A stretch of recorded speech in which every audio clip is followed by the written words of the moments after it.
अरे भाभी आप यहाँ? भाई मैंने फोन कर दिया था कि बहू की तबीयत खराब है, बेचारी दौड़ी चली आई। माला, मुझे माफ कर दो, मैंने तुम्हें गलत समझा। जिसे मैं पत्थर समझ रही थी वो तो हीरा निकली। राज, मेरी बहन को पलकों पर सजा के रखना।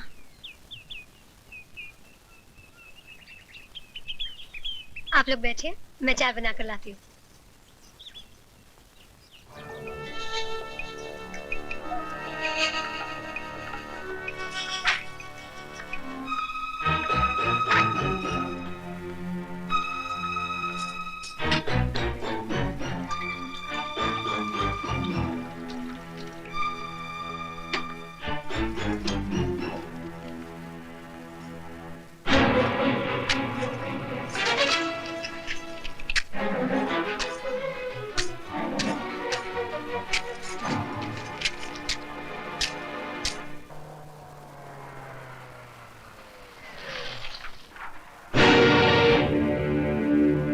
देखो संभाल के।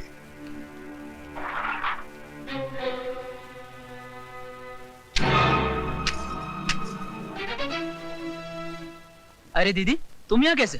राज, सुना है तुम्हें सांप ने काटा था। हाँ, तुम्हारी भाभी ने तुम्हारे इस भाई की जान बचा ली, वरना अभी तक राम नाम सत्य हो गया होता। चुप। लेकिन सांप घर में आया कैसे? वकील साहब, सांप आपके कानून को नहीं मानता, वो अपनी मर्जी से कहीं भी आ जा सकता है। राज, भाभी कहाँ है? चाय बना रही है। मैं मिलकर आती हूँ। अरे सुधा दीदी, आप कब आई? बस अभी अभी। लेकिन तुम अंदर क्या कर रही थी? देखो ना, क्या बकवास माचिस है, एक भी तीली नहीं जल रही। बेटी ये लाइटर ले लो।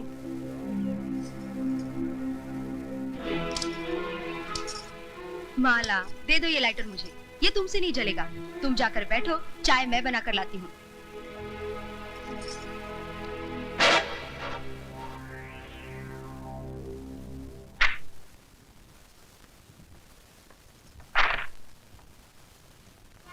What?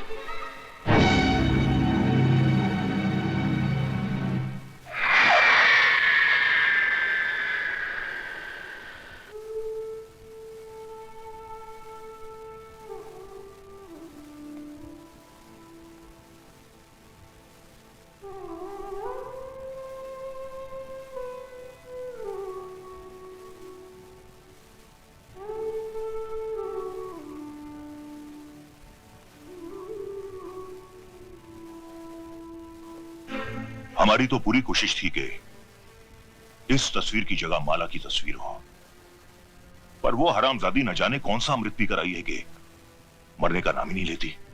वो तो शुक्र है भगवान का कि किसी को हम पर शक नहीं हुआ, वरना अब तक हम तो जेल की चक्की पीस रहे होते।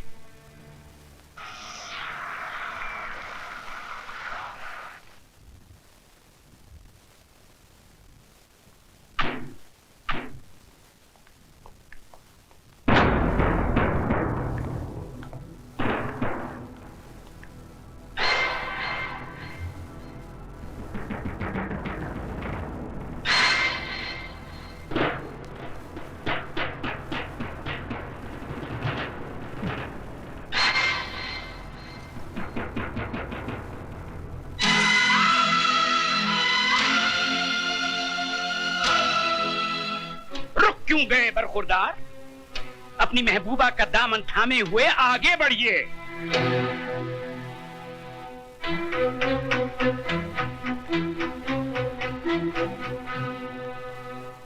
अब हमारी आंखों में आंखें डाल के जवाब दीजिए, क्या तुमने ये नहीं कहा था कि मैं किसी कीमत पे भी इस लड़की को नहीं अपनाऊंगा, हाई कोर्ट में मुकदमा लड़ूंगा, सुप्रीम कोर्ट तक जाऊंगा? कहा था। और ये भी तो कहा था कि मैं 7 साल की सजा काटने को तैयार हूँ, मगर इस लड़की से हरगिज शादी नहीं करूंगा। ये भी कहा था। तो फिर आज क्या हो गया? कौन सा तूफान उमड़ पड़ा कि जिस लड़की को हमारा खानदान अपने पैरों की धूल समझता है, उसी को तुमने अपने सर पर बिठा दिया? जिस लड़की ने हमें शहर भर में बेइज्जत किया, उसे तुम अपने दिल में बसा बैठे। जिस लड़की का रुतबा हमारे घर में एक नौकरानी से भी ऊंचा नहीं होना चाहिए था, उसे तुमने हमारे बराबर लाकर खड़ा कर दिया। क्यों राज, क्यों? वो मेरी भूल थी जिसके लिए मैं शर्मिंदा हूँ। जिस भूल पे तुझे आज शर्म आ रही है वो भूल भी तू नहीं की थी। गलत। उस भूल के जिम्मेदार भी आप हैं। बचपन में जब मैंने माली की पीठ पर कोड़े बरसाए थे तो आपने क्या कहा था? हम अमीर हैं, यह हमारा पैदाइशी हक है कि हम जुल्म करें। वो गरीब है, जुल्म सहना उसका मुकद्दर है। गरीब और अमीर की खाई मेरे दिलो दिमाग में किसने खोदी? आपने। पैसों की तलवार मेरे हाथों में किसने थमाई? आपने। इंसान को इंसान न समझने की तालीम किसने दी? आपने। वाह भांजे वाह, वेरी गुड, वेरी गुड। तुम्हारी बातें सुनकर मुझे अफसोस नहीं हुआ बल्कि खुशी हुई कि तुमने बोलना तो सीखा। अल्फाज जरूर तुम्हारे हैं लेकिन जबान इस नागिन की है। मामा जी, तुम्हारी रगों में कल तक मेरी बहन का दूध और मेरे जीजा जी का खून दौड़ता था, लेकिन इसने तो अपना पूरा जहर भर दिया तुम्हारे जिस्म में। जिस देवर ने कभी अपनी भाभी से ऊंची आवाज में बात नहीं की थी, वही आज अपने बाप से बदतमीजी कर बैठा। सारे फसाद की जड़ ये है, ये जिस दिन से इस मनहूस ने इस घर में कदम रखा है, कौशल्या जैसी नौकरानी हमारी चौखट पर थूक कर चली गई और मेरी प्यारी भांजी सुधा भगवान को प्यारी हो गई। अरे जन्म जली, क्या तू पूरे खानदान को निकल कर ही जाएगी? उठाकर फेंक दो इसे घर से बाहर। खबरदार जो किसी ने भी। क्या करेगा तू? मैं भूल जाऊंगा कि आप मेरे बाप हैं और मैं आपका बेटा। तो क्या मुझ पे हाथ उठाएगा तू? उठा उठा बदतमीज, उठा उठा ना, सबसे पहले मैं इस फसाद की जड़ को बाहर निकालता हूँ। ऐसी गलती मत कीजिए कि लोग आपको राय बहादुर कहना छोड़ दें।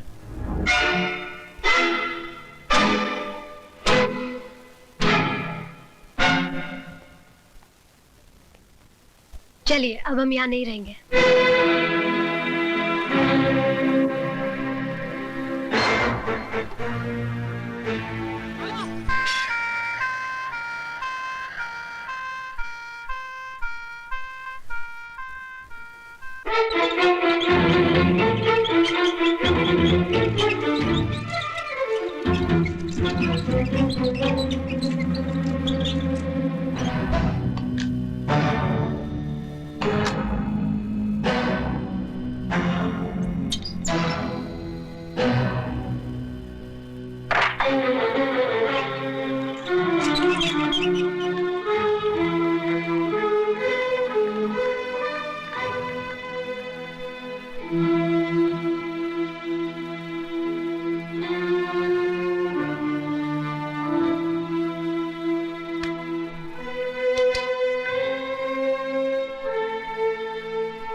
डॉक्टर साहब, मेरी माला बच जाएगी ना?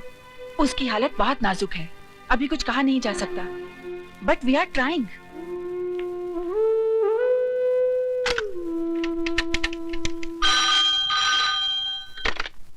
Hello inspector Khaniya. Inspector Khan, मैं ज्वेल हॉस्पिटल से डॉक्टर सुष्मिता माथुर बोल रही हूँ। एक केस रिपोर्ट करवाना है, इंजरी ऑफ द स्कल।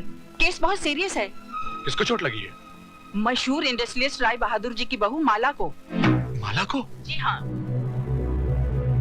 मैं अभी आता हूँ। डॉक्टर पेशेंट की पल्स सिंक हो रही है।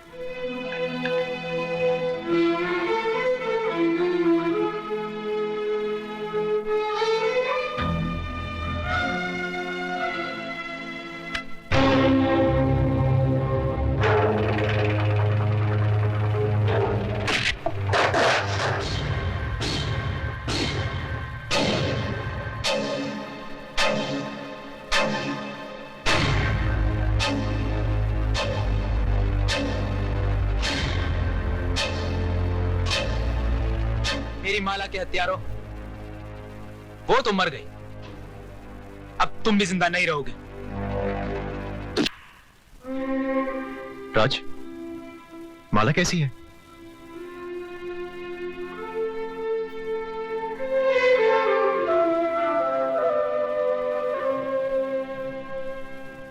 राय साहब, आप फौरन मामा जी और शारदा देवी को लेकर शहर से बाहर चले जाइए। मैं कोर्ट में साबित कर दूंगा कि वारदात के समय आप लोग शहर में थे ही नहीं। नहीं, हेलो। राय बहादुर के कानूनी दलाल, दे फोन मेरे बाप को। राज। मिस्टर राय बहादुर, अगर मेरी माला को कुछ हो गया तो समझ लेना तुम्हारा छोटा बेटा मर गया। साथ में बड़ा बेटा भी मर गया।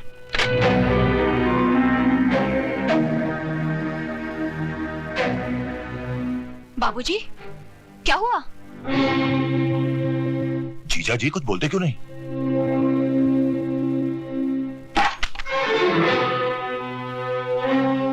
राय बहादुर साहब, कहां जा रहे हैं आप? हॉस्पिटल। लेकिन वहां जाने से केस उल्टा भी हो सकता है और हो सकता है आपको जेल भी हो जाए। अब तो फांसी भी लग जाए तो कोई फर्क नहीं पड़ेगा। ये दौलत, ये हवेली, ये सब कुछ मैंने किसके लिए बनाया था? अपनी छाती पर लाद कर ऊपर ले जाने के लिए नहीं, अपने बेटों के लिए, अपने जिगर के टुकड़ों के लिए। अगर वही नहीं रहे तो। जीजा जी, राज ने कहा क्या? सिर्फ राज ने ही नहीं, मेरे दोनों बेटों ने इस बरसों की मेहनत से बनाई हुई हवेली को एक ही ठोकर में रेत के घिरौने की तरह बिखेर दिया। मेरे अहंकार के मुंह पर थूक दिया। कहने लगे, जाओ राय बहादुर, हम तुम्हारी औलाद नहीं, खरीद सकते हो तो अपनी दौलत से 2 बेटे खरीद लो। वाह ऊपर वाले, तूने आज एक ही ठोकर में मेरी सारी दुनिया मिटा दी। जीजा जी, जीजा जी, ये बुढ़ा तो सटिया गया है। खुद तो मरेगा, साथ में हमें भी जेल की चक्की पिसवाएगा। वकील साहब, अब आप ही कुछ करिए ना। अब मेरे हाथ में कुछ नहीं रहा, सब कुछ माला के बयान पे डिपेंड करता है। मतलब कि हमारी जान अब माला की मुट्ठी में कैद है? बिल्कुल।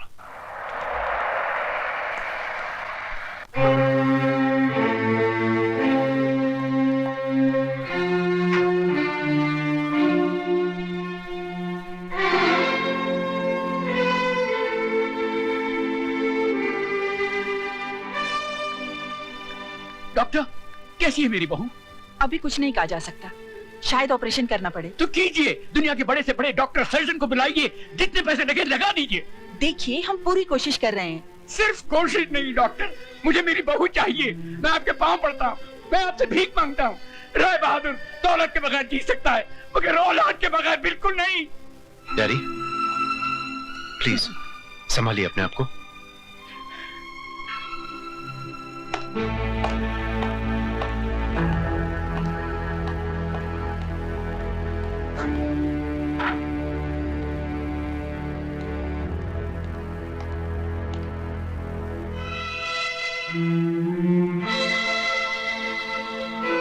मुझे माला का बयान लेना है। आप बाहर इंतजार कीजिए, जब ये होश में आ जाएगी मैं आपको बुला लूंगी। ओके।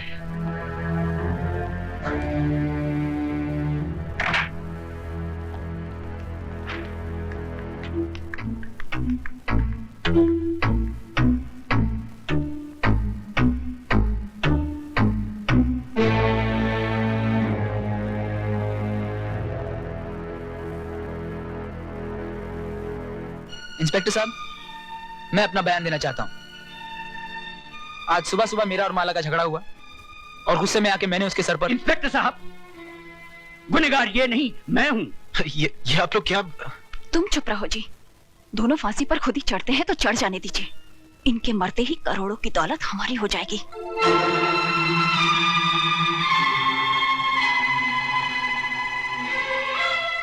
हरामजादी, कितना बड़ा कुआं है तेरे अंदर। जितनी भी दौलत डाल दी जाए कभी भरता ही नहीं। रमेश, आप बीच में मत बोलिए डैडी। यही है वो जड़ जिसने इस खानदान की हर शाख को जहरीला बना दिया है। अरे तू औरत नहीं, डायन है, डायन। मेरे डैडी का घमंड टूटकर बिखर चुका है, लेकिन तेरी भूख अभी तक नहीं मिटी। तो जैसी औरत को धक्के मारकर घर से बाहर निकाल देना चाहिए। कॉन्ग्रेचुलेशंस, माला की जान को अब कोई खतरा नहीं। आप लोग उससे मिल सकते हैं। बिल्कुल नहीं।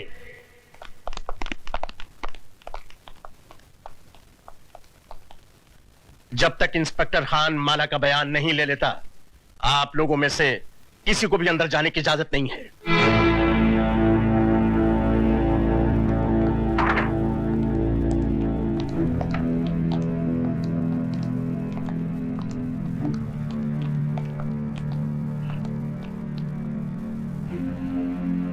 करतार सिंह, मैं तुम्हारा कसूरवार हूं।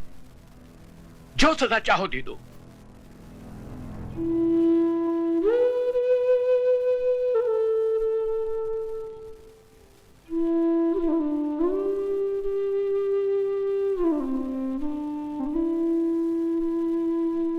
माला, तुम्हारे सर पर ये चोट कैसे लगी? जी मैं ये जानना चाहता हूं कि तुम्हें किसने मारा?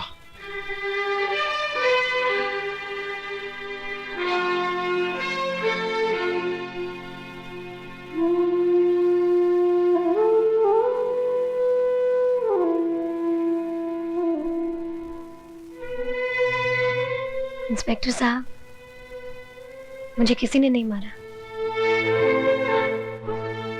फिर ये चोट कैसे लगी? सीढ़ियों से उतर रही थी, पाँव फिसल गया। तुम सच कह रही हो? जी।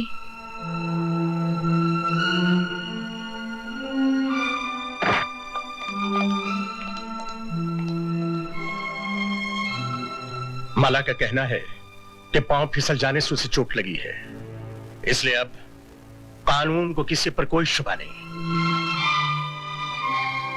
आप लोग अंदर जा सकते हैं।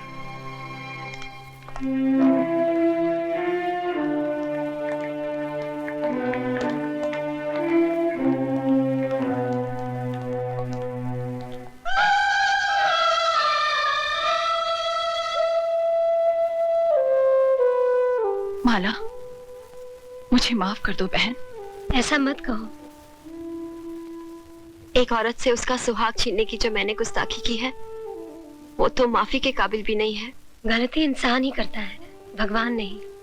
शाबाश बेटी, तुमने हम सबको माफ करके ये साबित कर दिया कि इंसान पैसों से नहीं, परवरिश से बड़ा होता है। और देखा पुत्र, ऊपर वाले के घर में देर है, अंधेर नहीं। दारजी, मेरी शादी हो गई, घर मिल गया, घर का सुख मिल गया, बस एक ही शिकायत है। लेकिन क्या पुत्र? मेरी बारात नहीं आई। ओए राय बहादुर, क्या बोलता है? अब राजा की आएगी बारात।